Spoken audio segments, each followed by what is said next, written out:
David, looks like Neil is in for Turris. Yeah. What are you looking for from James Neal?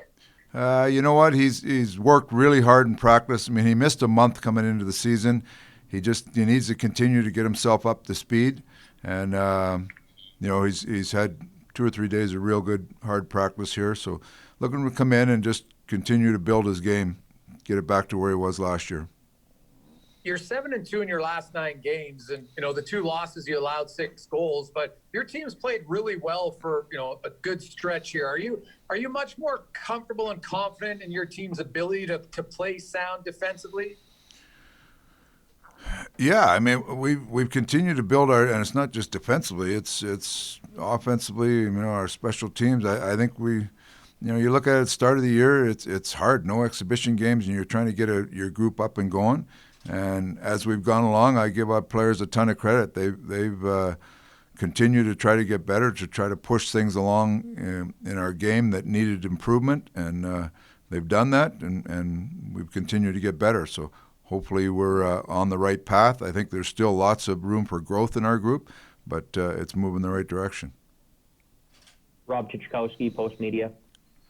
Dave, when you're sitting out a veteran player, I mean, they always get a little bit more leash because they are veterans. But leading up to something like that with Turris, is there conversations that take place? Do you tell him in advance, like, listen, we need to see you pick things up a little bit? No, there's just a conversation that you explain why you've gone with the lineup you have, and explain to him.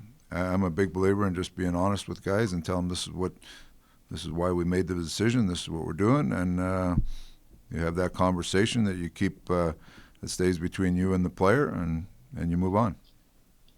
We're finding in these series that getting a sweep is really difficult. Other than the Ottawa series, I think your 5 or your 6 have been sweeps. Do you notice a difference in the team that loses the first game when you play the second one, whether it's you guys or the other team?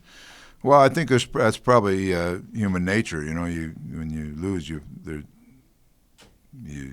I don't know. It's just the urgency or whatever. I like to think you got to have the urgency in both games, but it's human nature. You lose one, you got to come out the next day and find a way to win. And we've been in that situation both ways. So it's everybody understands that everybody's going through the same thing. So it's the ability to go out and find ways to win. And sometimes if you get the first one, you're going to have to win a different way the next night. So it's always in the back of your mind. I think those points this year, with everything being so tight, I think that second game, if you can get the first one, the second game becomes real bonus points. So, we'll take it game by game, but I agree with you in the fact that the second games are big points. Ryan Rashog, TSN. Dave, look from the skate like Mike Smith is going tonight. Is that the case? Yeah. So you had an opportunity here to get him into a few starts in a row, and I know with a game tomorrow, obviously you're going to go right. A good chance you go right back to Koskinen. And maybe just can you discuss the decision making with Smith and the chance to get him a string of games here to maybe give him that feeling of being up and running?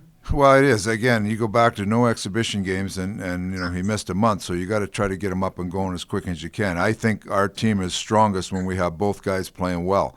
So we got to get Schmidt some starts here, and it's twofold: get Schmidt some starts and get Koski a little bit of rest for the load that he carried earlier in the year. Jason Gregor, TSN 1260.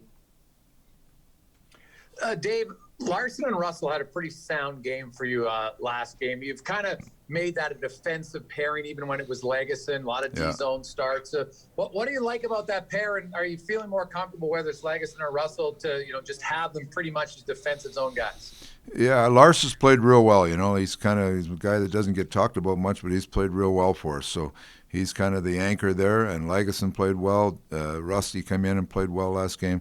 We're looking for just solid players, and both those guys have to be main penalty killers for us. So Larson's kind of been an anchor there, but that pair has played well. Thanks.